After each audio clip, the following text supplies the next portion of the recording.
There are founders who build from scratch. Yeah.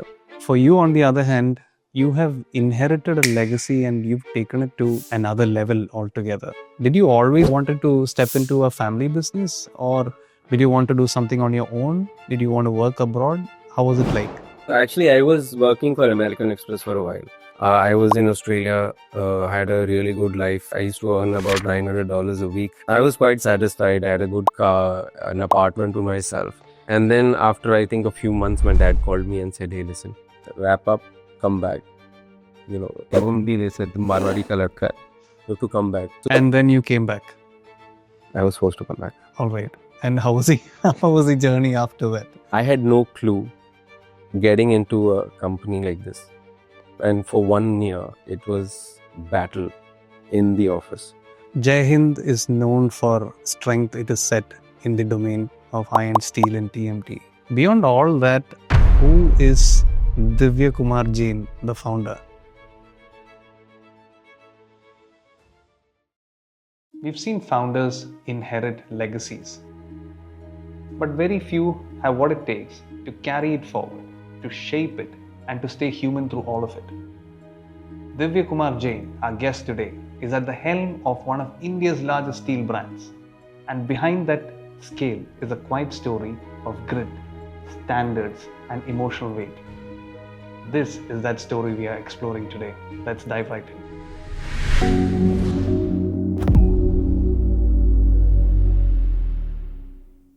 Manu, glad to have you with us on the table. Thank you for making it. Thanks, Sreehari. So when you're here, I'm just wondering, there are founders who build from scratch.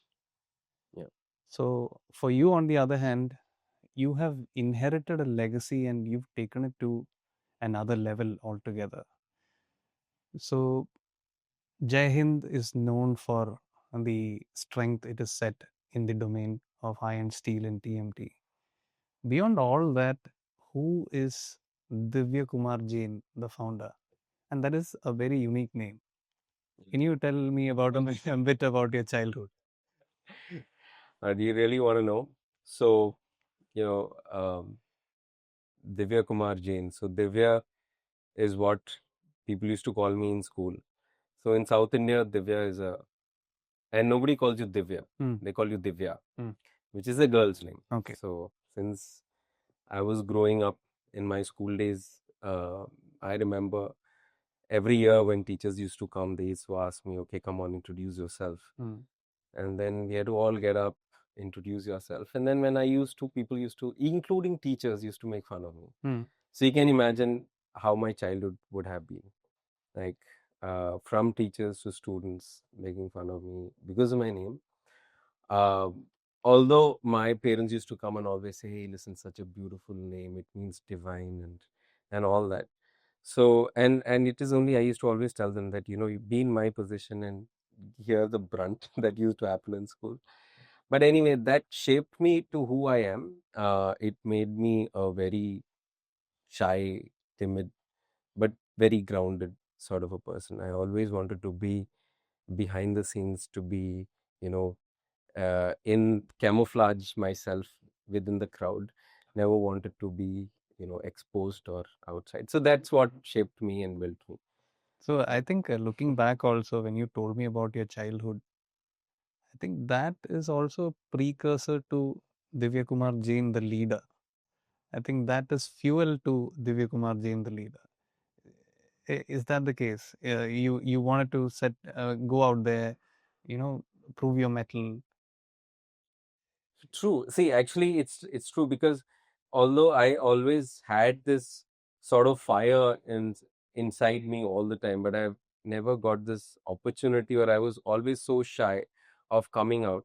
One side I wanted to do that, the other side I wanted to prove the world that this shy guy can prove himself and would one day deliver something that would be sort of phenomenal, is what I wanted to, from my family background and all that. Also, we all have come from trading, Correct. middle class trading family. Right. And so from that I always wanted to say that I've got this opportunity. I am definitely going to prove my mettle. So how did you navigate your way? I mean, I I get where this determination and the urge to be a strong differentiator comes from. I know where it is coming from, but I also want to understand how you navigated. I mean, did you always wanted to step into a family business, or did you want to do something on your own? Did you want to work abroad? How was it like?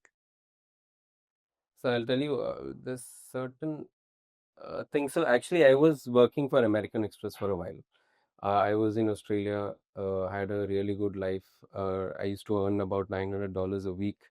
I was quite satisfied. I had a good car, an apartment to myself. And then after I think a few months, my dad called me and said, "Hey, listen, wrap up, come back." In Hindi they say, "The Marwari ka ladka hai. You have to come back." So, business is in the blood. Yeah. And I've used to, as a child, my dad used to always take me to the office. Mm. And so my dad started as a spices trader. And I remember in my earlier days when I used to go with him, he used to go and he used to do, like, he was one man army, from doing accounts to doing marketing to like, this guy was whole and soul of everything. He was like some superstar. Okay. So he used to go early in the morning. We were into pepper business. So he used to take the pepper and then he would do this like sort of a thing, and then he would say, okay, this is the quality of pepper. Oh. This is what he'll pay the Okay. farmer. Okay. And then a trader, a processor, for example, a guy who does oleoresin or anything, who buys from my dad, that guy used to come and say, how's the quality of the pepper and all. So my dad would be like, hey, this is this good.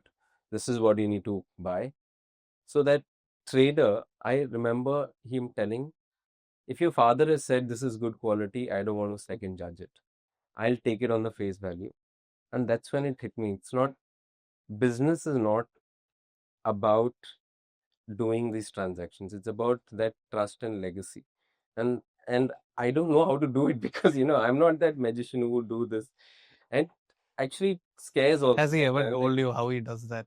Even I don't understand how he's done that. yeah, so How he do you takes it assess and then quality? he understands what the weight. So Oh, okay. in what happens Uh, in pepper is that the volatile oil or the pepperine content Okay. of the pepper determines the thing, and also what's the moisture content of Mm. the. Today you have gadgets. Correct. Those days, what were the gadgets? There were Correct. no gadgets at that time. So what's the moisture? What's the volatile oil? What's the density of the pepper? The pepper can be, dense, like it can be, or just hollow. It's also the weight. So the weight of the pepper is what makes. This is what he had. I mean, this is how he grew, right? Okay. But it was terrifying to see all that if I had to do that. So you did want to step away from that At that point of time, I said, listen, this is not my cup of tea. I don't think I'll be able to do this kind of magic. And what got you to Australia? Why not any other place? What was in Australia that fascinated you? Actually, I was getting admissions in US. So always I wanted to study entrepreneurship and innovation. And I wanted to see what entrepreneurship courses were there. I didn't want to do MBA because I wanted to do something in entrepreneurship, like family business. How do I take it forward, or what is. So you knew for sure that you will come back to family. I knew for sure that I want to be an entrepreneur. Okay. Whether family business or not, I wanted to be a businessman, Business. like Okay. an entrepreneur is what I Right. wanted. So that's how I got into Mm. MEI, Masters of Entrepreneurship and Innovation. And I thought, let's take this ride. And then you came back. I was forced to come back. All right. And how was the journey after that? Honestly, I was in American Express where things were so systematic and everything system driven. I got back into a Marwari, like a proper Marwari company where we have something called as Baikhata system. It's an amazing terminology. I mean, Baikhata is something that any Marwari would know. So these are pages folded, and then they write their ledgers and everything. Okay. That's your Bible. Okay. And all the transactions. So you look into it and you tell what is your daily transaction. How are you standing today? That book will tell you. Okay. I didn't know how to read that. Okay. I had no clue getting into a company like this. And I told, and for 1 year, it was battle in the office. We had 16 staff at that point of time. No, one computer where I used to tell them that let's start. My first battle was, can we start billing on computer? Like, can we get a software Okay. to start with? And that time was Foxflow. And then it was such a war. Like to get anything into system was a war. But that's about family business. That's right? about You- family business. Yeah. You know, you would fight the whole day, but you'll still have dinner at 8 p.m. with the same person. So yeah, that was But my those are also thin lines, like you said. It's very hard, right? Sometimes you have arguments or difference of opinions at work. Uh, I think paving your way also forward, you must have dealt with a lot of challenges physically and mentally, because your dad and his team, when they started out, I'm sure they must have been working very long hours, right? true. So coming back and knowing you, I know that you have a affinity towards standardization to set systems and processes right. How was that received? I get what you're speaking about, computer billing, but then how did that change? How did you bring them on board? See, I'll tell you something. So um, I feel the earlier generation, they worked with gut, Correct. with grit Grit. and relationships, right? Correct. I feel for us, when we got in, we came with process, Process. we came with strategy, we Yeah. came with innovation, we came with the technology, right? Yeah. I'm not saying that's bad. Like Yeah. gut is your first sort of the first thing that tells you right or wrong. Yeah. My dad mastered it. I think it's a skill also, but I think instead of leaving it to You need sort to of strike a balance.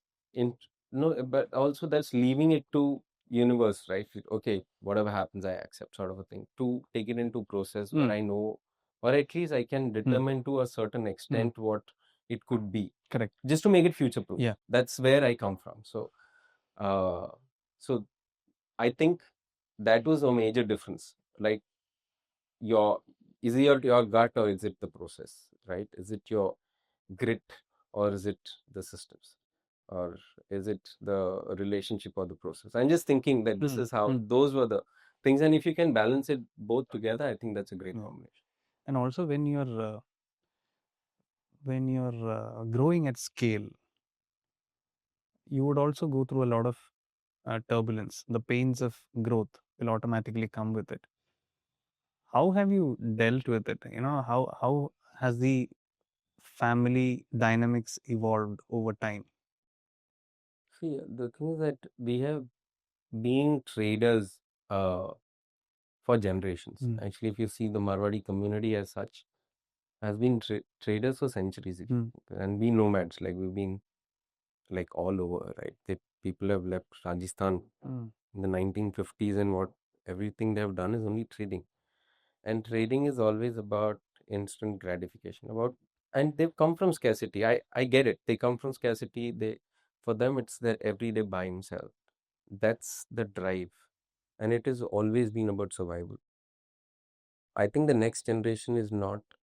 They've not come from that scarcity level. They've come from abundance, and I think it is not survival for the next generation. It's about building a legacy or building an institution. Um, so I feel that for them it was always that buy and sell sort of a attitude vis-a-vis building an institution where uh, for them it was always them as the pivotal or the most important sort of a person. That's where the business starts and ends, right? Two, I feel where the next generation would want to do is to institutionalize it, where we don't have a relevance. The system or process, and always, of course, our culture, values would be the driving force. Correct. So, being in a family business also, I think you have a very strong value system in place, right? So today also, the thing is, I still till today I fight with my dad that it's not the price, but it is the value that we deliver as a brand, right? It's, see, I don't know how to get it, but any earlier generation is always about this pricing, and this, we are talking about brand, like how it is your brand that will determine Yeah. where it stands and what positioning it has. That mindset difference is always Sometimes I feel he may be just bouncing it off of you. He might be silently accepting it also. Eh, I think so, yeah. So I also understand whatever brief conversations I've had with your father. Um, sir always mentioned you being a binding force for the family. Okay. And that comes from a lot of love and respect. I see the man when he's speaking, he was totally emotional about it. But I also want to know, being a binding force, what does it take out of you? You being the strong one, you taking the reins and calls on very critical matters. But, were there moments where these things have actually almost broken you? So it's a lot to do with awareness Hmm. about um, where you are, and I think I've seen my dad. My dad is, um, you know, he's a man with a lot of grit. Like he will take it head on, Hmm. and sometimes I feel that neurocortex brain just is so active in him that there should be somebody to douse that fire. So it has always been about the hot and cold sort of a Yeah. thing. I don't think um, always hot or always cold Yeah. is But as a person, are you always very uh, even headed like this? I've never for a second see, at least I've not seen. But then I think you always keep your head on your shoulders. You assess the situation. You calmly respond. That's how I've always seen you. yeah. So I think that's how I've always been. I have bit been shaped. okay. My mom has, I mean, she's been someone that I really look upon to, and with that passion with which my dad has dealt in business, I think the same thing comes to home also. So I've seen my mom doing the balancing act, Okay. and I've learned from her so much. And I feel for me, it is what I learn is, we still have the old guards Hmm. in the office, which have been there for the last 30-35 years, to the new blood that is Hmm. coming into play. So, the value system for them is very different, the value system for the current generation that is coming in. So, it is always how to maintain that balance between both. If you are able to just sit back, look at that, analyze all that, it just comes into play automatically. You just don't have to do it for the sake of doing it. It just becomes your core. So in a family business ecosystem, um, do you have, let's say, three non-negotiable values at any point of time? At any point of time, given how much you've scaled so far, Yeah. but then there will be factors that are non-negotiable. Do you have three of those non-negotiable factors that you could put out here for our viewers? So one, integrity. You Okay. can't play with integrity, because I mean, I can give a number of examples about how that shapes from a supply chain point of view or to the customers down the line. Integrity has always been a strong pillar that I think for any business that really matters. Two, I think frugality. When I say see, Marwadis are known for Of being being frugal, right? yes. But what I realized, I used to always tell my dad that, kanjus. Uh, he's very frugal. But he's that, if I've tried to understand over the years, is really, it's a really big thing. Hmm. It's amazing how that has actually helped us to consistently be there in the market all the time, Hmm. right? And I think frugality actually helps in taking a lot of decisions standing on ground, like you're so rooted. Mm. that usually people can't shake you with all those dreams and all those kind of aspirations. And three is always being about um, having a vision that is beyond yourself. How do you actually inspire someone in your organization to buy into your vision? I think you have to be that vision. Like you can't. It's not about if you say something and do something else. It just never plays, Mm. right? So if you have it in your core, and that's what for me, I've always thought when I get from trading to manufacturing, I've thought that for me the challenge would be about machinery. It would be about technology. It would be about all those kind of things. But it is not. It's always about people. I've realized, and this is what has hit me for the last 3 years, is that um, it's people and getting a team that is aligned to your culture, to your values, is the most critical thing that to do. And I think for me, I didn't think that that would be such a Mm. big factor until it hit me.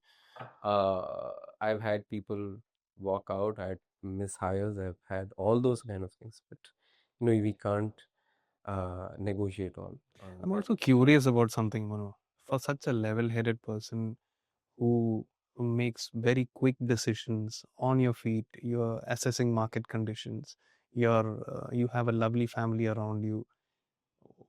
What does a typical day in your life look like, and what kind of unwinding routines do you have? Oh, the first, I don't make quick decisions. That's my dad. Okay. He Okay. takes decisions with his gut, and it's amazing that Okay. it's always right. Right. Um, I, on the other hand, am a person who would take it, eat it, sleep over it, and then Okay. it's a it's a good thing, a bad thing, both. Mm. But uh, not. I mean, it's not valued well with my dad. That's twice. But that's how I am. Yes, for me, a daily routine again. I don't know. I told you earlier that we've shifted from being pure traders to we've started doing backward integration Backward since integration. Yes. 2016. Yeah. We've been doing manufacturing since Manufacturing. everything that we Yes. have been trading. So I have still not got the hang of being a proper manufacturer because that's a mindset change. Mm. So you have to wear the hat of a trader in the morning, manufacturer by afternoon, and that's something that I'm still trying to I was trying to figure out who or what is a proper manufacturer. Why would you say that? No, I mean, see, trader for him, it is instant gratification. Okay. Today I bought for 100 rupees, I'm going to sell for 102 rupees. Correct. That's what I mean. A manufacturer can't do that because for him, it is not the short Yeah. term, it's always the long Long term term. scope. Correct. So, how do you, for a business house that has always been in this instant gratification phase, to telling them, hey, let's do this investment whose fruits are going to be in the next 20, 25 years, is the biggest battle that and it's not with them, it's with yourself also because you've been, grown up with that. So I'm still trying to get that in me. So coming back to your question, I think for me, earlier, I know that I used to have my me time. I used to have that 6 o'clock. I'm investing on myself, doing some activity. I'm a big adventure enthusiast. I'm an introvert, so I need to recharge my battery at least once in 2 to 3 What do you do? to once. Just curious. So I'm a free diver. Oh, I okay. I used to do scuba diving earlier. I'm a rescue diver. I do anything that doesn't kill me. Hopefully one day it will, but uh, no, but that's what gets me going, Okay. and I love that adrenaline rush. So off late, uh, got into surfing. Surfing. That's like a big thing. What got you into surfing? I just what got me into surfing is that a long story short, we had gone to Sri Lanka Okay. for a conference, and it was Bob Marley's birthday, and that hotel or whatever had all the surfers come from all around the world for a competition, and so they were playing all these Bob Marley songs and they were singing and dancing. But what I realized interacting with these people, they were the coolest people that I've met on earth. Hmm. Like I feel surfers are a different identity all by themselves. You know, you can spot a surfer from a distance and say like this is the guy to be. And I was like, this is what I want to be really. So I don't know, I just got inspired. That's what Okay. got me into it. So you still surf? Got late into surfing, but Okay. yeah, not a pro or something. I'm still beginner. So I also want to understand, you deal with a lot of people in your organization. You have expanded operations. Uh, what is your philosophy of dealing with such a huge team? How do you deal with so many people and so many egos? How do you manage it? So again, huge or little is a very relative term. Mm. For someone, what is huge can be tiny, say, for somebody else. But I think, or somebody which is tiny might be huge for somebody else, right? So it's a very relative term. And I think if you break it down into certain departments or into, your brackets, like this is what it is. Like if you departmentalize those sort of things, you know how to Mm. then respond to each and every one of them, and that's something that you learn over the thing. Nobody teaches you that, no university would. You've made your mistakes, you've learned from them, go along with it. But I think if you have a vision that is much far beyond all this, all these things don't matter. It's just about getting from A to B, but you know that this is your destination and you have to pass these hurdles along the way. It just becomes an experience in the Mm. journey. Mm. And if you're able to take it that way, just take it that way.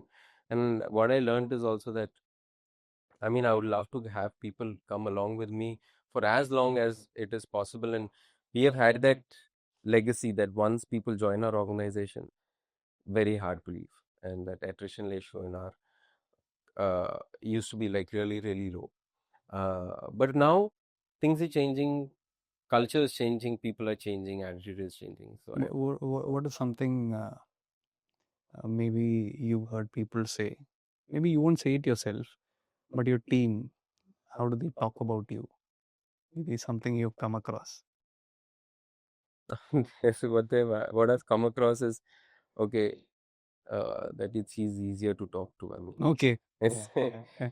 more accessible. Okay. Um, before I switch off, but yeah, I think like if they want to have a normal conversation without any bias, they can just come up to me and just have a normal conversation about anything that they want to, and uh, no filters or nothing. And I can talk to anyone from, I mean, I do from labors to anyone um, on the senior management. It's okay. I just see them Okay. as it is.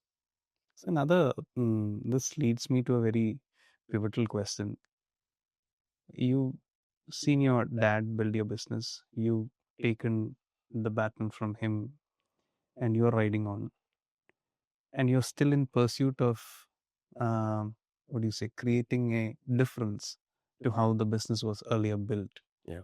What is something that you would actually like to do differently than the previous generation and pave the way for the next generation? Uh, Very good question. So I think, like I told earlier, the earlier generation was all about the gut, the grit, Correct. that. Yeah. And for us, it is about Process systems systems. and all that. So I think that is is something that I think I'd like to. But from uh, one major difference that I want to do is from a business running on an individual to a business running on values and systems, where I am not that relevant. I am okay not to be relevant. I don't want that thing. But if I can make that as an institution where we are able to deliver some value, uh, that would be something that I would want to leave as a legacy. Um, if I hear that we are not, instead of doing business, if we say that we're delivering value, that would be something that I would want to do.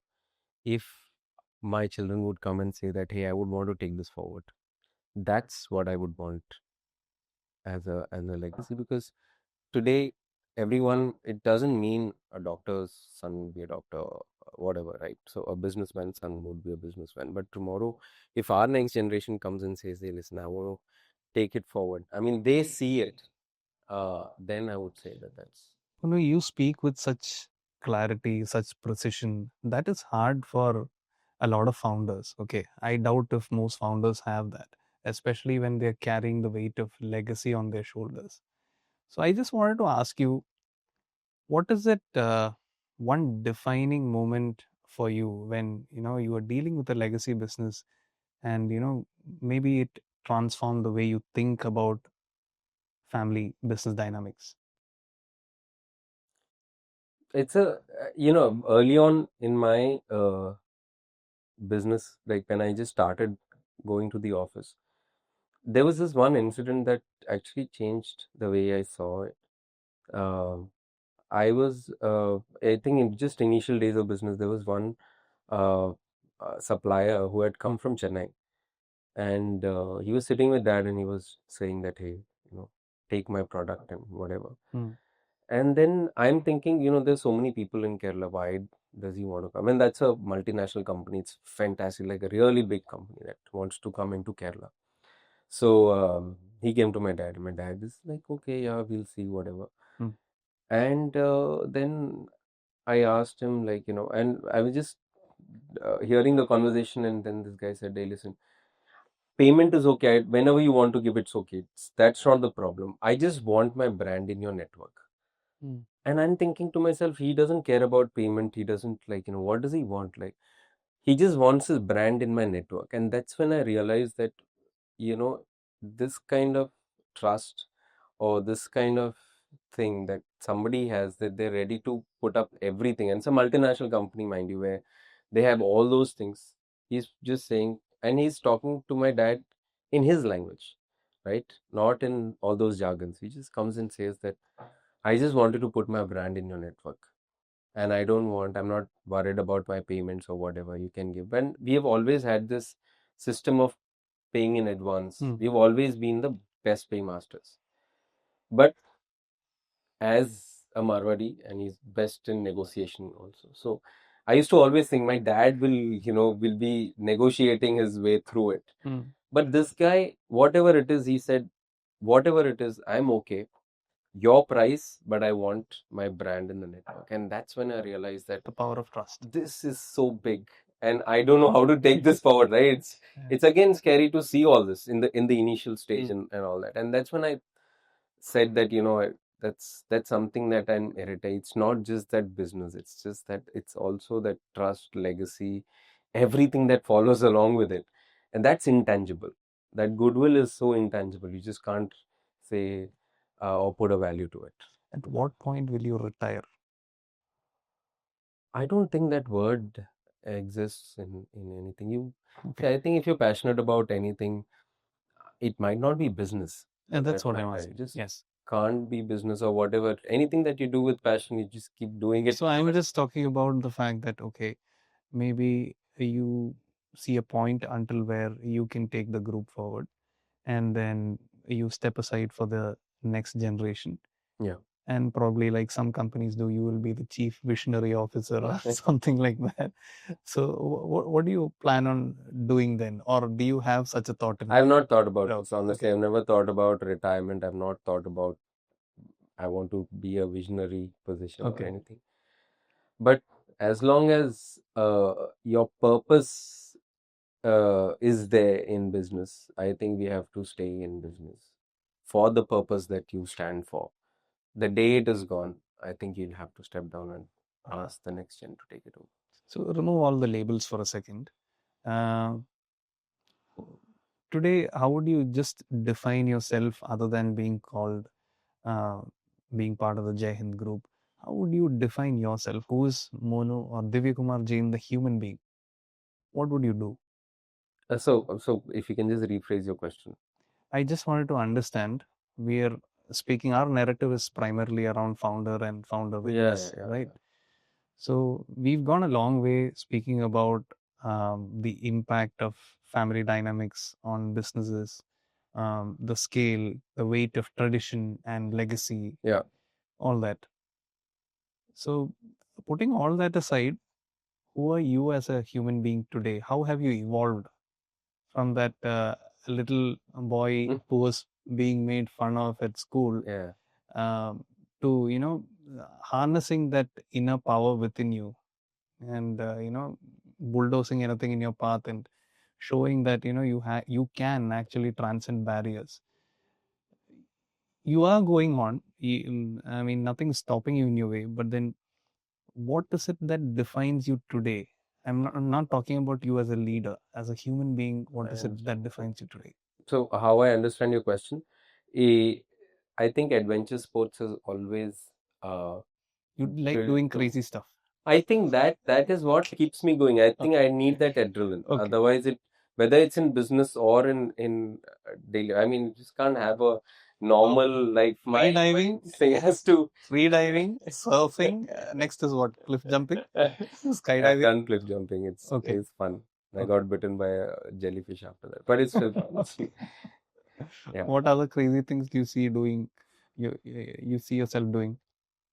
I think, see, again, it's crazy things even in business. Mm. I think that's crazy. I think it's not only about those activities, right? So right now, I have now this crazy thing that I want to provide clean drinking water to the country.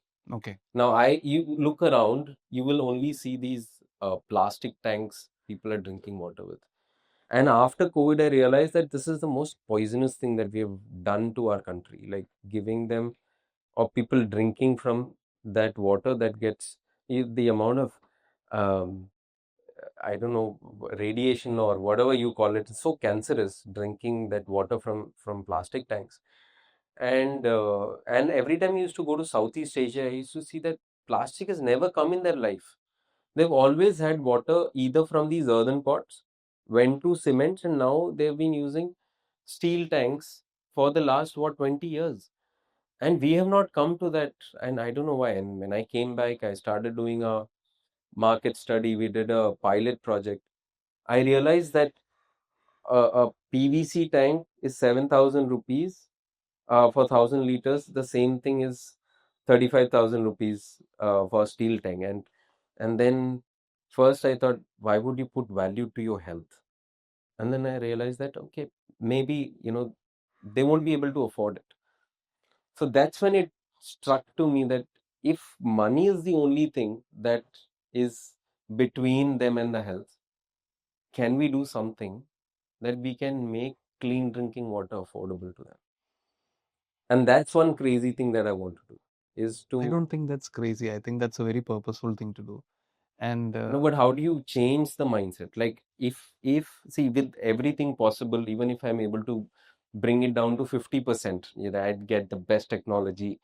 I am able to do pump in whatever it is to make sure that okay, I'm able to give them at 50% the cost. And but how still, do you as I change that think mindset as a from that to nation, this? we are always a work in progress, right? Yeah.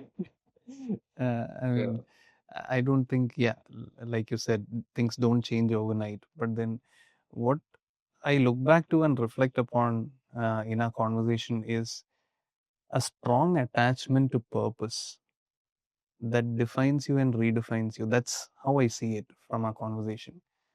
And I think that also fuels your ability to think big, which I don't know if you realize or not. Yeah, so I think big but execute bigger. Bigger. Yeah, so I think that Okay. is something that I've always followed, but always uh, try to see if I can be grounded also, not take that over there. But always my dreams are always been higher. It's just sometimes I've succeeded, sometimes I've not. Speaking of dreams, how many hours do you sleep at night? I see it well. Okay. Okay. I don't have the other problems. All right. So, Monu, one last question to you. There are other founders out there who are also probably carrying the weight of legacy and family run businesses. What is that message you have out there for them? Is there something you would like to share as an insight for them? So I'd like to read from Yes, my, please. Yeah. Yeah. I have a, so it's my backdrop. Okay. I'd taken it from one of the companies that I visited once. Okay. And it was so good, Okay. I kept it as my backdrop. Right. So this is what it says, and I think it is phenomenal what it is. Build on the values, but don't fear disruption. And this is in context to people in family businesses, the next generation who's coming in. So build on the values, but don't fear disruption. The hardest part isn't strategy, it's mindset. Don't just inherit, transform. Respect your past, but don't be afraid to question the status quo. And always bring your own vision of why into the story. And every time I open my phone and I see this, and then I question myself, what is my why in the story? Like, am I able to do justice to this, to the legacy that my father has started? And I think reading these kind of questions every day just gives you that sense of purpose. And I think from A to B, B to C, you're always there driving change, driving your new sense of purpose and evolving that. That's how That is a remarkable statement you read out, and it is an extremely powerful one. And I also think it's a great way to sum up our conversation. Thank you for investing this time with us, Manu. Thanks. And before we part ways from this table, there is a little practice we have here. Every founder who comes here, we ask them to write a little note in the notebook here. Sure. So that is not for the viewers. It's not for me. It's a note to your younger self. So what would you tell a young Divyakumar Jain today? What message would you have for him? You don't need to say it, but you can write it down. Sure. We are going to turn that into I something. think I want to write a book. Just kidding. No, I won't. You can start with a few pages, then I think we could move on to writing a book. Yeah. I wish you all the best with Thank it. you. Thank you for Sreehari. being here. Manu. Thank you so much. Yeah. Pleasure talking to you. Thanks.